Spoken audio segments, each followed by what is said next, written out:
बिस्मिल्लाहिर्रहमानिर्रहीम। नाज़रीन, आज की इस वीडियो में हम आशूरा के रोज़े और मुहर्रमुल हराम की अहमियत और फजीलत के बारे में बयान करेंगे। लेकिन अगर आप मेरे चैनल पर नए हैं तो प्लीज़ मेरे चैनल को लाइक और सब्सक्राइब कर लें ताकि मेरी नेक्स्ट वीडियो का नोटिफिकेशन आपको मिल सके। अल्लाह तबारक ताला ने अपनी हिकमत अदल से बाज़ अय्याम को बाज़ अय्याम पर, बाज़ महीनों को बाज़ महीनों पर और बाज़ औक़ात पर फजीलत बख्शी है और तकरीबन हर फजीलत वाले महीने, वक्त और दिन में कुछ नेक काम मशरू करार दिए हैं।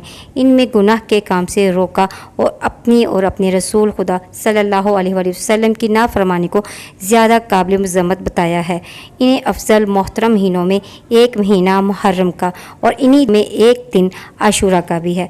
मुहर्रमुल हराम को अल्लाह ताला ने मुतअद्दिद फ़ज़ाइल से नवाजा है, जिनमें से मैं कुछ बयान करना चाहूँगी। नंबर 1, इसकी सबसे पहली फजीलत और अहमियत यह है कि इस्लामी साल की इब्तिदा इसी महीने से हुई है, जैसा कि तमाम मुसलमानों का इस पर इत्तफ़ाक़ है। नंबर 2, ये महीना साल के चंद मोहतरम और हुर्मत वाले महीनों में से एक है। इरशाद बारी ताला है, इन्ना अद्दात शुहूरी इंदल्लाहि इस्ना अशरा अशरन फ़ी किताबिल्लाहि यौमल खलक़ल समावाति वल अर्ज़ मिन्हा अर्बआतुन हुरुम ज़ालिकुद्दीनुल क़य्यिम। नाज़रीन, आज के सामने मैंने सूरह तौबा की आयत नंबर 36 पढ़ी है, जिसका मतलब है महीनों की गिनती अल्लाह के नज़दीक किताब अल्लाह में 12 हैं। इसी दिन से जब से आसमान और ज़मीन को इसने पैदा किया है, इनमें से 4 हुर्मत और अदब के हैं। यही दुरुस्त है। हुज्जतुल अलविदा के मौके पर अल्लाह के रसूल सल्लल्लाहु अलैहि वसल्लम ने ऐलान फरमाया था कि अब ज़माना घूम घामा कर फिर इसी हालत पर आ गया है जिस हालत पर उस वक़्त था जब अल्लाह ताला ने आसमानों और ज़मीन की तख्लीक फरमाई। साल 12 महीनों का है, जिनमें 4 हुर्मत वाले हैं, 3 पे दफ़े हैं, ज़िलक़द, ज़िलहज और मुहर्रम, और चौथा रजब का है जो जमादुल अव्वल और शबान के दरमियान वाक़या है। बहुत से तारीख़ी वाक़यात इनसे जुड़े हुए हैं, चुनांचे मौरख़ीन ने इस तरह बयान किए हैं। नंबर 1, यौम आशूरा में आसमानों और ज़मीन कलम और हज़रत आदम अलैहिस्सलाम को पैदा किया गया। नंबर 2, इसी दिन हज़रत आदम अलैहिस्सलाम और अम्मा हवा की तौबा कबूल हुई। नंबर 3, इसी दिन हज़रत अदरीस अलैहिस्सलाम को आसमान पर उठाया गया। नंबर 4, इसी दिन हज़रत नूह अलैहिस्सलाम की कश्ती हौलनाक सैलाब से महफूज होकर कोह जद्दी पर लंगर अंदाज हुई। नंबर 5, इसी दिन हज़रत इब्राहीम अलैहिस्सलाम को खलीलुल्लाह बनाया गया और इन्हीं पर आज के दिन आग गुलजार हुई। नंबर 6, इसी दिन हज़रत इस्माईल अलैहिस्सलाम की पैदाइश हुई। नंबर 7, इसी दिन हज़रत यूसुफ़ अलैहिस्सलाम को कैद खाने से रहाई नसीब हुई और मिस्र की हुकूमत मिली। नंबर 8, इसी दिन हज़रत यूसुफ़ अलैहिस्सलाम की हज़रत याकूब अलैहिस्सलाम से एक तवील अरसे के बाद मुलाकात हुई। नंबर 9, इसी दिन हज़रत मूसा अलैहिस्सलाम और इनकी कौम बनी इसराइल को फ़िरौन के जुल्म व इस्तब्दाल से निजात हासिल हुई। नंबर 10, इसी दिन हज़रत मूसा अलैहिस्सलाम पर तौरात नाज़िल हुई। नंबर 11, इसी दिन हज़रत सुलेमान अलैहिस्सलाम को बादशाहियत वापस मिली। नंबर 12, इसी दिन हज़रत अय्यूब अलैहिस्सलाम को सख्त बीमारी से शफा नसीब हुई। नंबर 13, इसी दिन हज़रत यूनुस अलैहिस्सलाम 40 रोज़ मछली के पेट में रहने के बाद निकाले गए। नंबर 14 पे है, इसी दिन हज़रत यूनुस अलैहिस्सलाम की कौम की तौबा कबूल हुई और उनके ऊपर से अज़ाब टला।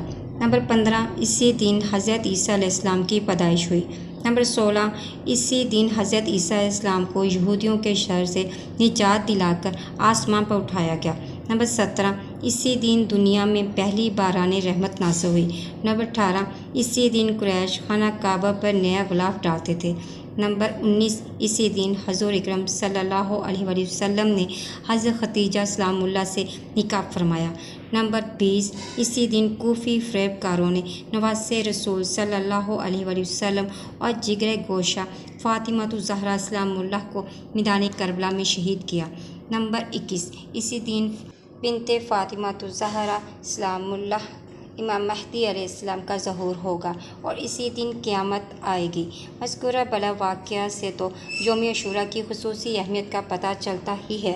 अलावा ज़रीन नबी करीम सल्लल्लाहु अलैहि वसल्लम से भी इस दिन की मुतअद्दिद फ़ज़ीलतें वारिद हैं। चुनांचे यौम आशूरा ज़माने जाहिलियत में भी कुरैश मक्का के नज़दीक बड़ा मोहतरम दिन था। इसी दिन खाना काबा पर नया ग़िलाफ़ डाला जाता था और कुरैश इस दिन रोज़ा रखते थे, लेकिन आप सल्लल्लाहु अलैहि वसल्लम ने इसका हुक्म नहीं दिया। फिर जब आप मदीना तैयबा तशरीफ़ लाए और यहाँ यहूद को भी आपने आशूरा का रोज़ा रखते देखा और इनकी ये रवायत पहुँची कि ये वो तारीख़ी दिन है जिसमें हज़रत मूसा अलैहिस्सलाम और इनकी कौम को अल्लाह तबारक ताला ने निजात अता फ़रमाई थी और फ़िरौन और इसके लश्कर को गर्क़ाब किया था। लेकिन जब बाद में रमज़ान मुबारक के रोज़े फ़र्ज़ हुए तो आशूरा का रोज़े की फ़जीलत मनसूख होगी। ये रवायत बुखारी शरीफ और मुस्लिम शरीफ में मौजूद है। इमाम रज़ा अलैहिस्सलाम से इसी बारे में हदीस नकल हुई है कि ये दिन वो दिन है कि बनी उम्मिया इस दिन रोज़ा रखते थे, हालांकि इस दिन इस्लाम और मुसलमान आज़ादार होते थे। बस आज के दिन रोज़ा ना रखो। जो भी इस दिन रोज़ा रखेगा तो आले उम्मिया की तरह इसके नसीब में भी जहन्नम की आग लिखी जाएगी। इमाम सादिक अलैहिस्सलाम की नज़र में 9 और 10 मुहर्रम को रोज़ा रखने की अहमियत। अब्दुल मलिक ने इमाम सादिक अलैहिस्सलाम से 9 और 10 मुहर्रम को रोज़ा रखने के बारे में सवाल किया कि क्या इन 2 दिनों में रोज़ा रखा जा सकता है। इमाम सादिक अलैहिस्सलाम ने फरमाया कि 9 मुहर्रम का दिन वो दिन है कि जब मैदान करबला में इमाम हुसैन अलैहिस्सलाम और इनके असहाब को अहले शाम ने मुहासा किया था।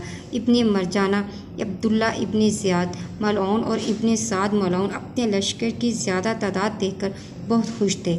उन्होंने इस दिन इमाम हुसैन अलैहिस्सलाम और इनके असहाब को कमज़ोर शुमार किया था और इस दिन इनको यकीन हो गया था कि अब कोई भी इमाम हुसैन अलैहिस्सलाम की मदद करने के लिए नहीं आएगा।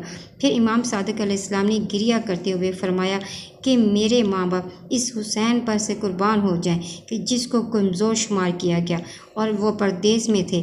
फिर फरमाया रोज़े आशूर ये वो दिन है जब इमाम गम व मुसीबत में मुब्तला हुए और ज़ख्मी हालत में अपने असहाब के दरमियान ज़ीन से ज़मीन पर आ पड़े और इस हालत वाले दिन रोज़ा रखा जा सकता है। खाना काबा के खुदा की कसम बिल्कुल नहीं रखा जा सकता। यह दिन रोज़ा रखने का दिन नहीं है, बल्कि यह दिन हज़्न व गम मुसीबत का दिन है कि इस दिन तमाम अहले समान व ज़मीन और तमाम मोमिनीन गम व मुसीबत से दो चार हुए थे।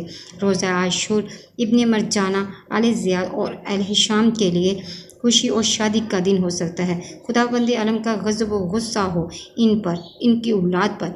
आशूरा वही दिन है कि जब सरज़मीन शाम के अलावा तमाम ज़मीनों ने गिरिया किया। जो भी इस दिन रोज़ा रखे या इस दिन को मुबारक शुमार करे तो खुदावंद आलम इसको इस हाल में आले ज़ात के साथ महशूर करेगा कि इनके दिल मस्ख हो चुके होंगे और इन पर खुदावंद आलम का गज़ब और अज़ाब होगा।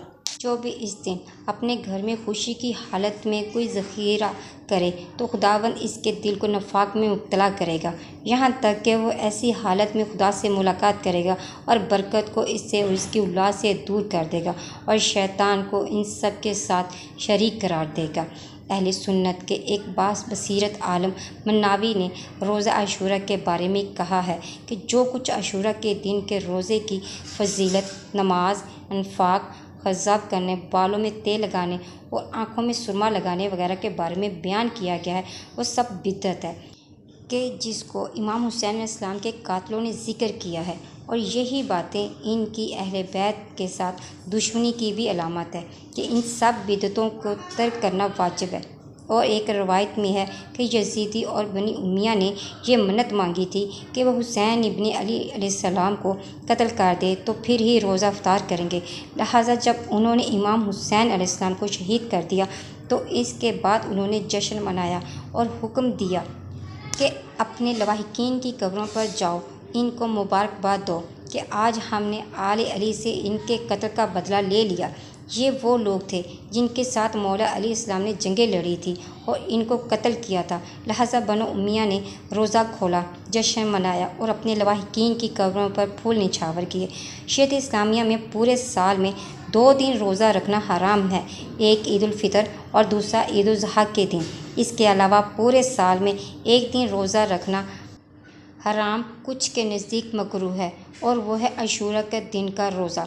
आशूरा के दिन रोज़े के बजाय फ़ाका रखा जाता है। फ़ाका का मतलब फजर से पहले खाना खाया जाए और ज़ुहरैन के बाद खोला जाए।